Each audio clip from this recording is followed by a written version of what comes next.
Voilà donc le troisième thème qui sera présenté en fin de compte, une communication qui sera présentée par M. Nathanaël Andrian, directeur de la formation et du partenariat du ministère de la décentralisation, et de M. Fabien Brial, délégué de l'Institut français du tourisme. Une petite présentation, donc tout simplement. La communication qui va suivre, en fin de compte, va certainement intéresser plus particulièrement les élus et les responsables touristiques régionaux. En effet, la majorité des objets de curiosité touristique de Madagascar se trouvent dans les régions assez loin de la capitale.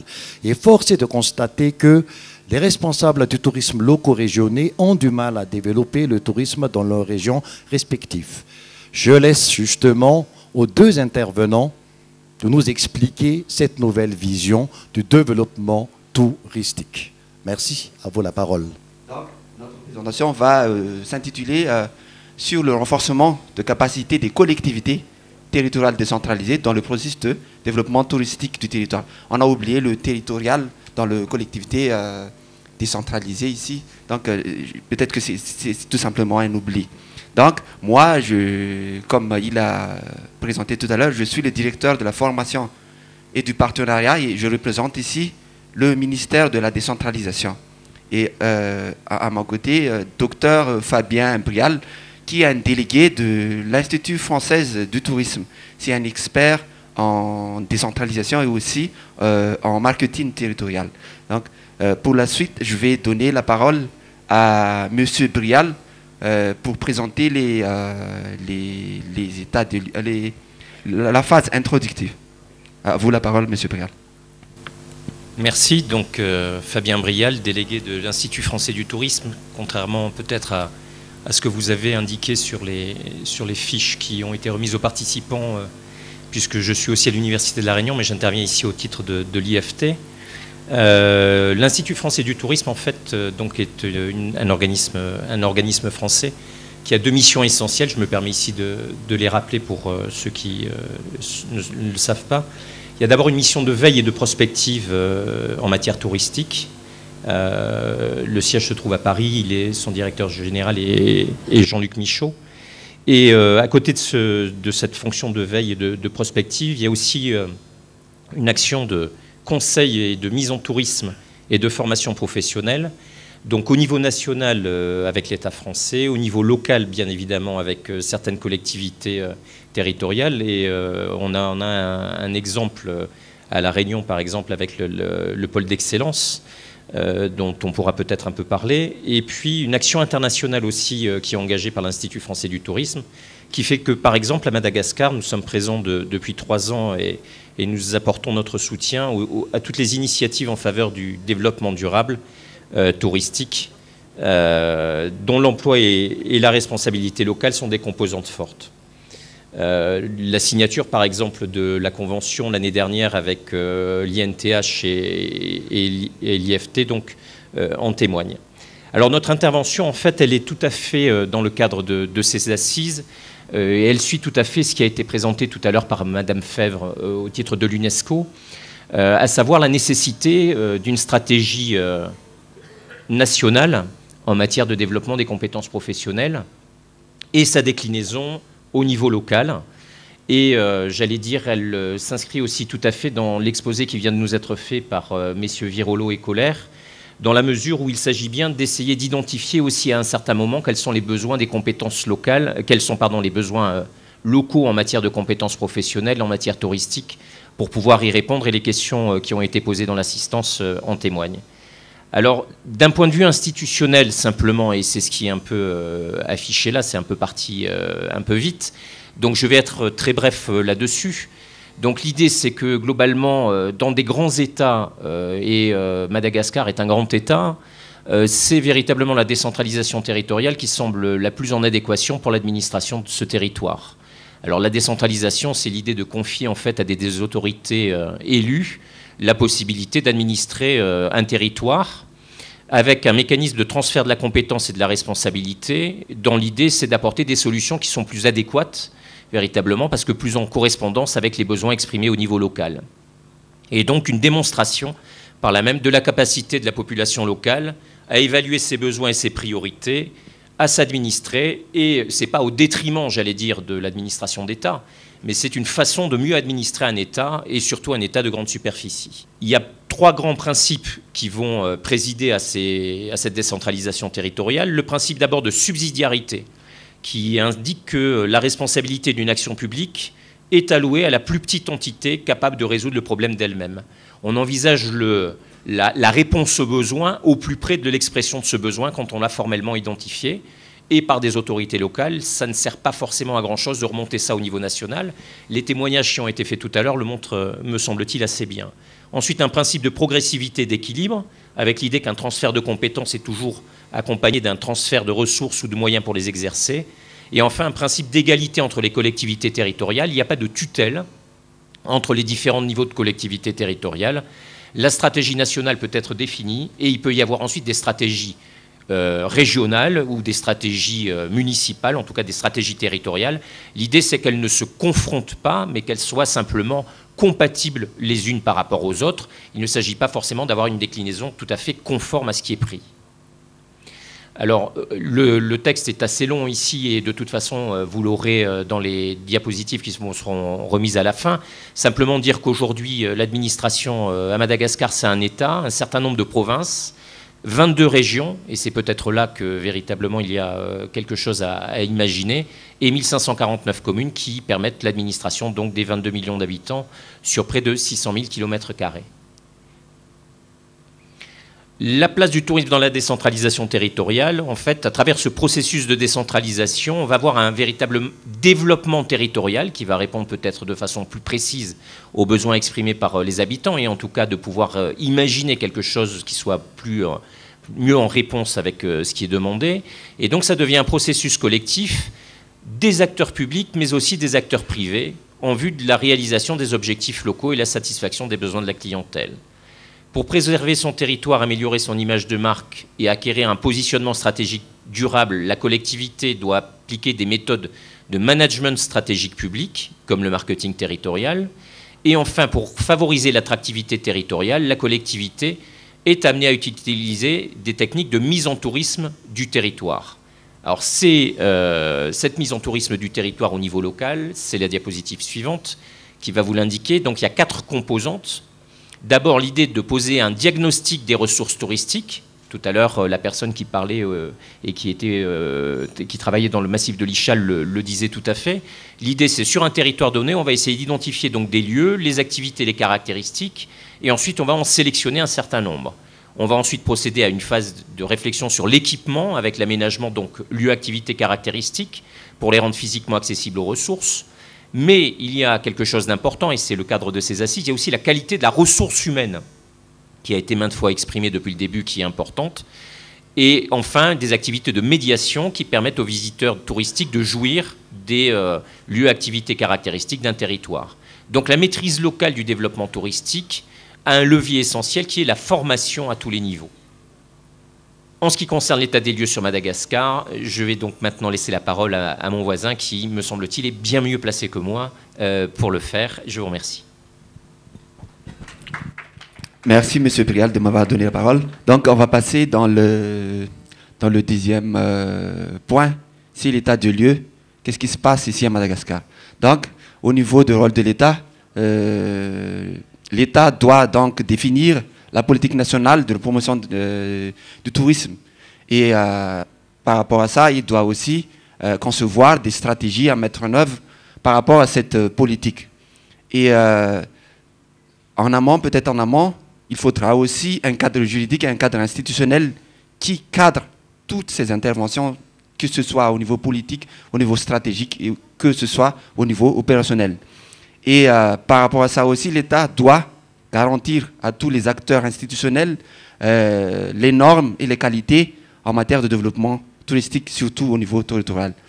Et l'État aussi doit appuyer les collectivités territoriales et aussi les acteurs institutionnels au niveau territorial, l'équipement, c'est-à-dire, M. Brial a parlé tout à l'heure de l'équipement public, pour que les ressources touristiques soient accessible aux clientèles territoriales et aussi nationales qu'internationales. Pour les collectivités territoriales décentralisées, leur rôle, c'est d'abord de bénéficier des accompagnements de la part des acteurs institutionnels. Quand on parle d'acteurs institutionnels, ça regroupe aussi bien le public et le privé. C'est aussi un cadre pour promouvoir une stratégie locale d'organisation touristique. C'est-à-dire qu'au niveau local, une organisation touristique doit s'opérer entre tous les acteurs. Les collectivités aussi détiennent le principal rôle dans le marketing territorial. C'est une activité, des activités de promotion d'un territoire pour que le territoire soit attractif au déplacement des touristes.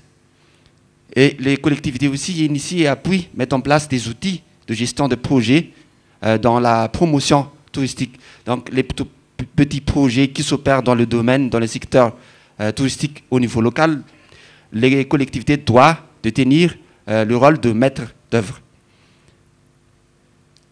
Ce qui est important ici, c'est que les collectivités territoriales doivent aussi avoir une certaine responsabilité dans la construction des programmes de formation pour que les programmes de formation soient adaptés aux besoins recensés au niveau local parce que, comme M. Brial l'a exposé tout à l'heure, la collectivité territoriale représente la population locale dans un processus de décentralisation territoriale. Et ce qui est important aussi ici, c'est que la collectivité territoriale doit assurer la synergie de toutes les actions qui s'opèrent au niveau territorial, que ce soit au niveau des hôtels, que ce soit au niveau des opérateurs, que ce soit au niveau des prestataires, au niveau des associations, des ONG. La collectivité territoriale doit assurer cette synergie d'action pour que les objectifs formulés au niveau territorial soient bien atteints et atteints d'une manière ensemble. Et par rapport à ça aussi, les collectivités territoriales détiennent des outils territoriaux comme le plan de communication, le plan communal de développement ou le plan régional de développement ou le PUDI, plan d'urbanisme. Donc par rapport à ces planifications, par rapport à ces prévisions, les stratégies de formation, de développement touristique doivent s'insérer dans cette logique de planification. Maintenant, on va voir les rôles des autres acteurs qu'on a regroupés ici, les privés, les opérateurs et aussi les professionnels. Donc, les privés, les autres acteurs, par rapport à ce contexte, doivent être toujours disposés à participer à différentes activités de promotion touristique comme le diagnostic, comme l'équipement, comme les études de besoins en matière de renforcement de capacité. Et aussi, ils doivent aussi être disponibles pour la synergie d'action, pour les appuis et les expertises nécessaires à l'organisation locale du tourisme. Et comme c'est dans un état où règne la bonne gouvernance, donc le secteur privé et aussi les opérateurs, les professionnels doivent se conformer au cadre légal et à la règle de l'art. Et enfin, comme dit le représentant de l'IRT tout à l'heure, dans un processus de démarche qualité pour reposer la qualité territoriale de promotion touristique, les opérateurs, les secteurs privés, les professionnels doivent être aussi réactifs à toute évolution de besoins de la clientèle territoriale nationale et aussi internationale. Donc maintenant, on va voir les états des lieux de l'exercice de ces compétences. Donc au niveau de l'État, la politique nationale et aussi le cadre normatif sont très peu diffusés au niveau local. Donc le ministère du Tourisme, le ministère de la décentralisation et les autres ministères sectoriels doivent fournir des efforts par rapport à ça. Il y a aussi une insuffisance flagrante, sinon existence, de la promotion touristique au niveau local. Donc ça aussi, il faudrait revoir ça. Il y a aussi un manque, sinon une existence de synergie d'action entre les différents intervenants, que ce soit au niveau national ou au niveau local. Et par rapport à ça, bien évidemment, l'organisation territoriale du tourisme local se trouve dans une précarité qu'on peut dire ici, ça n'existe pas. Au niveau de l'exercice de compétences de CTD, donc, bien évidemment, il y a dysfonctionnement de la synergie territoriale parce que la collectivité ne joue pas entièrement leur rôle. Et les expertises, ça n'existe pas, même si il y a l'ONTM, il y a les ORT. Et du coup, il n'y a pas beaucoup de collectivités qui pratiquent le marketing territorial et aussi la mise en tourisme du territoire, sauf des cas qu'on va présenter tout à l'heure. Donc au niveau des autres acteurs institutionnels, comme ce qui a été dit tout à l'heure, les synergies, ça doit aussi...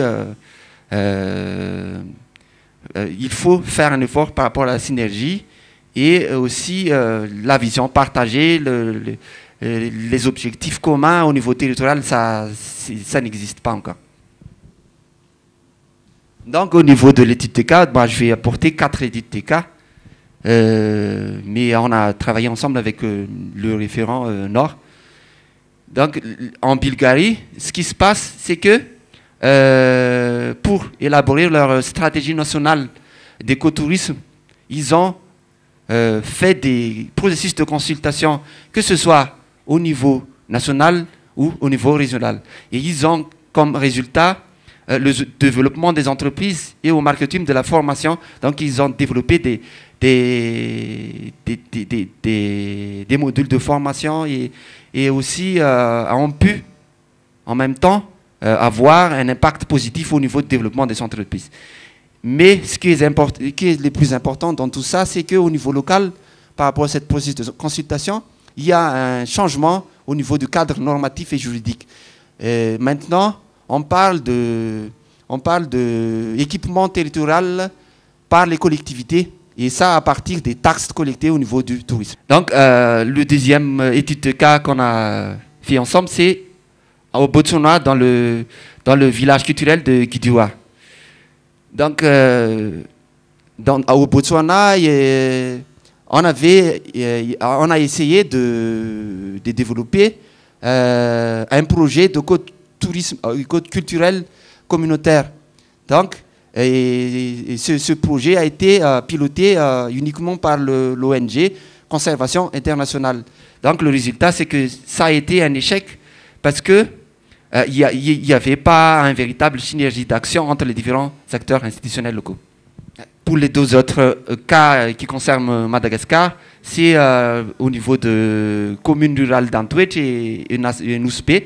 Pour la commune rurale d'Antwet, il y a déjà un premier jet d'organisation territoriale, mais ce qui manque, c'est que les offres ne sont pas du tout réactives parce qu'il y a absence de plan de formation au niveau des acteurs institutionnels locaux. Et pour Nouspe, donc il y a manque de maîtrise d'ouvrage de la collectivité parce que même au niveau de la prolifération du tourisme sexuel, les collectivités n'ont pas des responsabilités par rapport à ça, alors qu'il a un plan de communication qui couvre toute l'année. Donc pour les propositions et recommandations, nous proposons de mettre en place un espace de concertation qui cadre bien avec les structures de pilotage, tant au niveau national qu'au niveau local. Et il faut aussi promouvoir le développement d'un plan local de formation, et non pas simplement formation, mais aussi développement par rapport aux politiques et stratégies de mise en tourisme à l'intention de tous les acteurs institutionnels, que ce soit privés ou publics. Il y a aussi à dynamiser les structures qui sont déjà existantes, comme l'ONTM, comme aussi il y a les structures qui est attachée au ministère de la Décentralisation, INTTL, l'IFDL. Et enfin, il faut que la population locale ait des responsabilités par rapport à la promotion du tourisme. Donc il faut mettre en place un groupe d'action locale qui regroupe le public, le privé, les différents partenaires techniques et financiers qui doivent être associés tant au niveau de la planification, tant au niveau de l'exécution, suivi et évaluation des actions de mise en tourisme du territoire. Par rapport à ça, je vais terminer mon intervention parce que j'ai un peu dépassé le temps, donc on peut passer à la séance de questions-réponses.